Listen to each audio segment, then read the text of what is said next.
Di sebuah desa kecil di Jawa Tengah, seorang kakek bernama Mbah Karto tinggal seorang diri di sebuah gubuk tua di pinggiran kebun singkong. Meski usianya sudah renta, Mbah Karto masih sering membantu warga sekitar dan dikenal sebagai orang yang jujur serta taat beribadah. Namun suatu hari, hidupnya berubah drastis ketika seorang pemilik ladang melaporkan bahwa beberapa singkongnya hilang. Satrio, seorang polisi muda yang baru bertugas di desa tersebut, mendapat laporan dan langsung menuju lokasi. Tanpa banyak penyelidikan, Satrio dan rekan-rekannya menuduh Mbah Karto sebagai pelaku pencurian. "Sudah banyak laporan warga soal kamu, Mbah. Jangan pura-pura polos," bentak Satrio sambil menunjuk wajah Mbah Karto. "Demi Allah, Nak, saya tidak mencuri. Saya bahkan tidak berani mengambil satu pun," jawab Mbah Karto dengan suara bergetar. Namun Satrio tidak peduli. Dalam amarahnya, ia menendang perut Mbah Karto hingga kakek tua itu tersungkur di tanah. Beberapa warga yang melihat kejadian itu hanya bisa diam ketakutan. Satrio dan rekan-rekannya membawa Mbah Karto ke kantor polisi tanpa bukti yang jelas. Tanpa disadari, sejak saat itu, sesuatu yang aneh mulai terjadi pada tubuh Satrio. Malam setelah insiden itu, Satrio merasa kakinya mulai pegal. Awalnya, ia mengira itu hanya kelelahan biasa. Namun semakin lama, rasa nyeri itu semakin menusuk hingga ia sulit berjalan. Ketika ia melepas sepatu dan kaos kaki, betapa terkejutnya ia melihat kakinya mulai membengkak. "Sial, kenapa kakiku jadi begini?" gumamnya. Ia mencoba mengompres kakinya dengan air hangat, tapi pembengkakan itu tidak kunjung reda. Bahkan, saat pagi menjelang, ukurannya sudah semakin besar, membuatnya kesulitan mengenakan sepatu dinasnya. Sementara itu, di sel tahanan, Mbah Karto hanya duduk diam dengan mata terpejam. Ia terlihat seperti sedang berdoa atau berzikir, tanpa sedikit pun menunjukkan rasa takut. Saat hendak berangkat ke kantor, Satrio terpaksa mengenakan sandal karena sepatunya sudah tidak muat lagi. Rekan-rekannya yang melihat keadaan kakinya hanya menertawakan, mengira itu karena digigit serangga atau keseleo. Namun dalam hati, Satrio mulai diliputi kecemasan.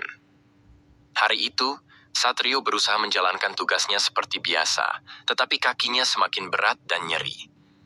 Rasa sakit itu tidak lagi bisa diabaikan. Saat ia berjalan di kantor polisi, beberapa orang mulai memperhatikan jalannya yang pincang. "Bro, kenapa jalannya kayak orang habis kena begal?" ledek salah satu rekannya. Satrio hanya menyeringai menahan sakit. Namun saat ia duduk di ruangannya dan melepas sandal, ia terkejut luar biasa. Kakinya kini tampak membengkak lebih besar, urat-uratnya menonjol seperti tali tambang, dan kulitnya mulai berubah warna keunguan. Panik. Ia segera menghubungi puskesmas terdekat. Dokter yang datang memeriksanya tampak kebingungan. "Ini bukan pembengkakan biasa, Pak. Saya sarankan segera periksa ke rumah sakit," kata dokter tersebut dengan wajah serius. Namun Satrio masih enggan mengakui bahwa ada sesuatu yang tidak beres. Ia tetap bersikeras bahwa ini hanya cedera ringan dan akan sembuh dengan sendirinya. Namun malam itu, sesuatu yang lebih mengerikan terjadi.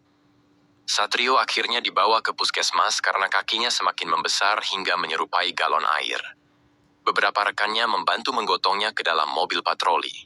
Sementara warga desa yang melihat kejadian itu mulai berbisik-bisik. "Itu bukan sakit biasa, mungkin azab," gumam seorang warga. Sesampainya di puskesmas, Dr. Rahmat segera memeriksa kondisinya. Ketika darahnya diambil untuk diuji, semua orang di ruangan itu terkejut. Darah dalam tabung uji terlihat kental dan kehitaman, seperti oli bekas. Ini tidak normal," ujar Dr. Rahmat dengan wajah pucat.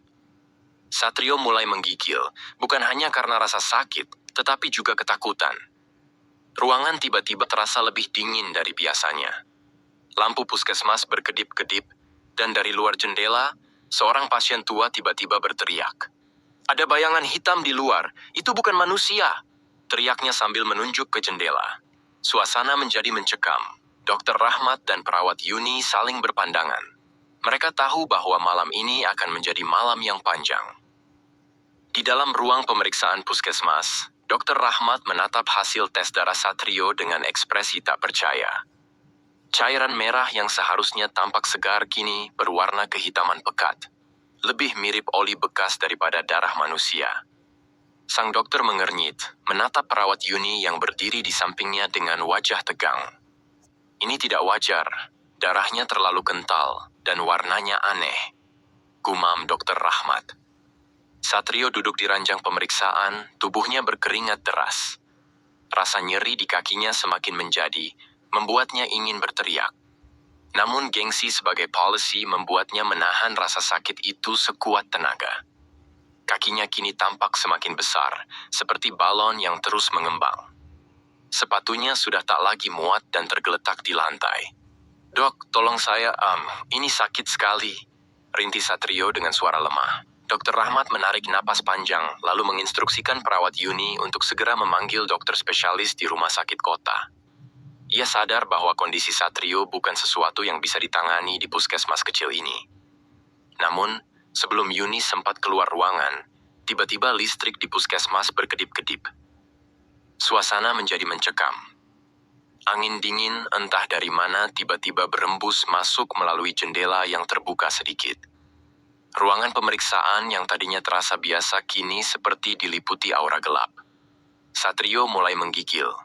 Bukan hanya karena sakit, tetapi juga karena ketakutan yang perlahan merayapi tubuhnya. "Apa-apaan ini? Kenapa ruangan jadi dingin begini?" Bisik perawat Yuni sambil memeluk tubuhnya sendiri. Jadi malam yang panjang, dan misteri di balik kaki Satrio yang membesar semakin membuat bulu kuduk mereka merinding. "Bro, mohon maaf dikarenakan alat yang gua pakai lagi error, jadi ceritanya dibikin part. Terima kasih atas pengertiannya."